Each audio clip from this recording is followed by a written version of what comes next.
और बहनों और भाइयों, आज मैं कह सकता हूं कि जहां दिखे सपाई वहां बिटिया घबराई। आपने देखा होगा उनके कारनामों को। अयोध्या में नजारा आपने देखा होगा, कन्नौज में देखा होगा। ये नया ब्रांड है समाजवादी पार्टी का, ये नया ब्रांड है इनका। इनको लोग लाज नहीं, ये आस्था के साथ खिलवाड़ करने वाले लोग हैं, बेटी और बहन की सुरक्षा में सेंध लगाने वाले लोग हैं। इनके वास्तविक संस्कार देखने हैं तो समाजवादी पार्टी के मीडिया सेल के सोशल मीडिया हैंडल को देखिए, कितनी घटिया स्तर की बातों को ये लोग करते हैं। इस समाजवादी पार्टी के वास्तविक चरित्र को दिखाता है। और बहनों और भाइयों, मैं आप सबको इस बात के लिए आज कहने के लिए आया हूं, डबल इंजन की सरकार बेटी और बहन की सुरक्षा के साथ किसी को खिलवाड़ नहीं करने देगी। अन्नदाता किसानों के सम्मान के साथ किसी को खिलवाड़ नहीं करने देगी। व्यापारियों की सुरक्षा में किसी को सेंध नहीं लगाने देगी। और युवाओं की नौकरी और रोजगार में भी किसी को किसी प्रकार से खिलवाड़ नहीं करने देगी।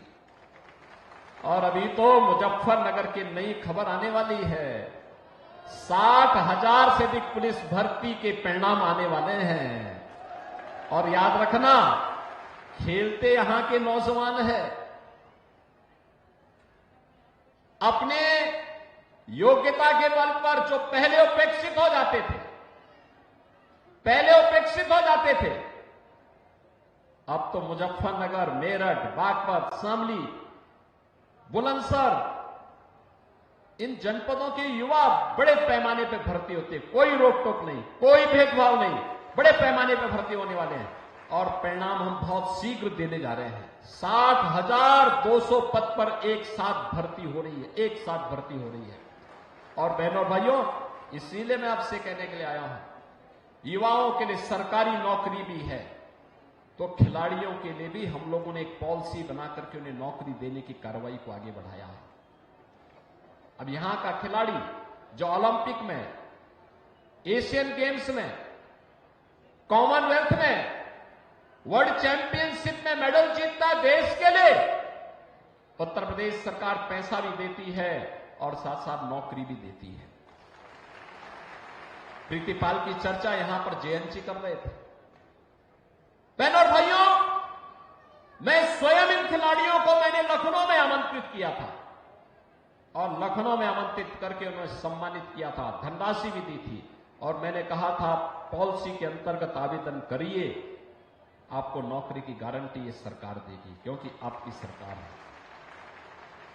ये उपचुनाव उसी परसेप्शन को ठीक करने के लिए आपके बीच हम लोग आए हैं। हम इसीलिए आपके बीच में आए हैं। देश के अंदर मैसेज साफ होना चाहिए, संदेश साफ होना चाहिए, स्पष्ट होना चाहिए। हमें गुंडे और दंगाई नहीं चाहिए, हमें अराजक तत्व नहीं चाहिए, विकास के बैरियर को हटाने वाले लोग चाहिए, किसानों का सम्मान करने वाले लोग चाहिए, व्यापारियों की सुरक्षा देने वाले, बेटी और बहन का सम्मान करने वाले लोग चाहिए। और केवल एनडीए की, भारतीय जनता पार्टी नेतृत्व की, भाजपा और आरएलडी की सरकार ये गारंटी आपको देने के लिए आज आपके बीच में आई है, आपसे कहने के लिए आई है, यह कार्य केवल यही करेंगे।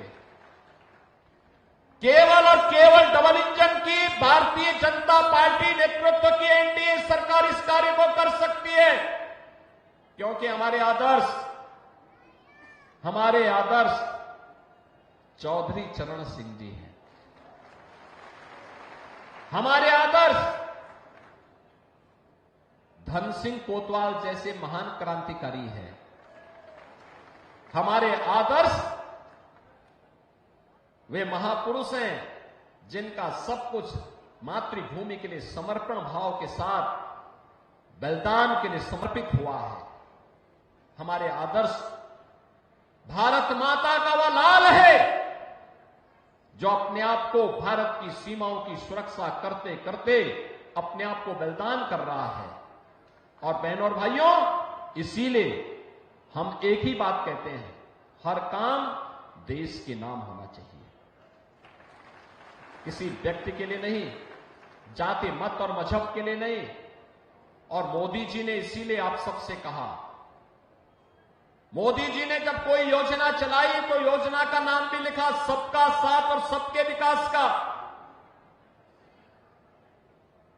विकास सबका, सुरक्षा सबको, सम्मान सबको, लेकिन तुष्टीकरण किसी का नहीं। और बहनों और भाइयों, उसी भाव के साथ आज मैं आपसे अपील करने के लिए आया हूं। एनडीए ने राष्ट्रीय लोकदल के चुनाव चिन्ह के तहत यहां पर श्रीमती मिथिलेश पाल जी को अपना प्रत्याशी बना करके आपके बीच में उतारा है।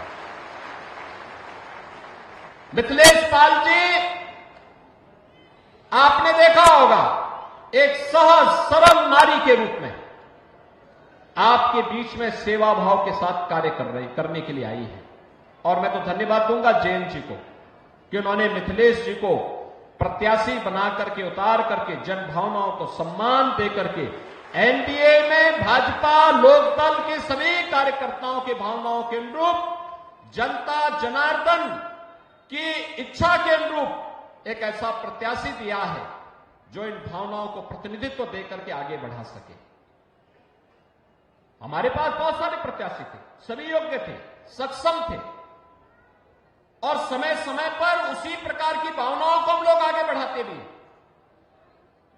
लेकिन टिकट मिले न मिले, पूरी निष्ठा के साथ कार्य करना है। और श्रीमती मिथिलेश पाल जी ने यही काम किया है, लगातार आपके बीच में रहकर के सेवा भाव के साथ कार्य करने का जज्बा क्या होना चाहिए, यह उदाहरण उन्होंने प्रस्तुत किया है। और इसीलिए आज मैं आप सबको आश्वस्त करने के लिए आया हूं, विकास और सुरक्षा का सारा दायित्व हमारे ऊपर छोड़ दीजिए, ये सब हम लोग करेंगे, आपको चिंता नहीं करनी है, आपको इसके लिए चिंता नहीं करनी है, यह कार्य हमारा होगा। आपको केवल अपना आशीर्वाद देना है, आप अपना आशीर्वाद दीजिए। बहनों और भाइयों, देश आज एक निर्णायक मोड़ पर खड़ा है। जिस मोड़ पर आज खड़ा है देश, वहां पर आज प्रधानमंत्री मोदी जी के नेतृत्व में एक नए भारत का हम दर्शन कर रहे हैं। इस भारत को दुनिया के एक बड़ी ताकत के रूप में स्थापित करने के लिए आवश्यक है कि डबल इंजन की सरकार को और भी ताकत दी जाने की आवश्यकता है, और भी ताकत दिए जाने की आवश्यकता है। एक तरफ मोदी जी के नेतृत्व में एक भारत श्रेष्ठ भारत बन रहा है, और दूसरी तरफ इंडी गठबंधन आपसी मनमुटाव को देश के विभाजन और विखंडन की ओर लेके जा रहा है। आपने आपके बीच में कहा था खटाखट खटाखट, एक खटाखट का लाभ मिला क्या किसी को? मिला क्या इनके खटाखट का लाभ? बहनों और भाइयों, अब दोनों में खटपट शुरू हो गई और उसी की तैयारी है, उसी का आह्वान करने के लिए आज हम आए हैं। उन्होंने खटाखट के नाम पर आपको बहकाया, जनता जनार्दन को गुमराह किया, गलत मार्ग पर ले जाने का कुत्सित प्रयास किया। अवसर है अब इस समाजवादी पार्टी का सपाचट करने का।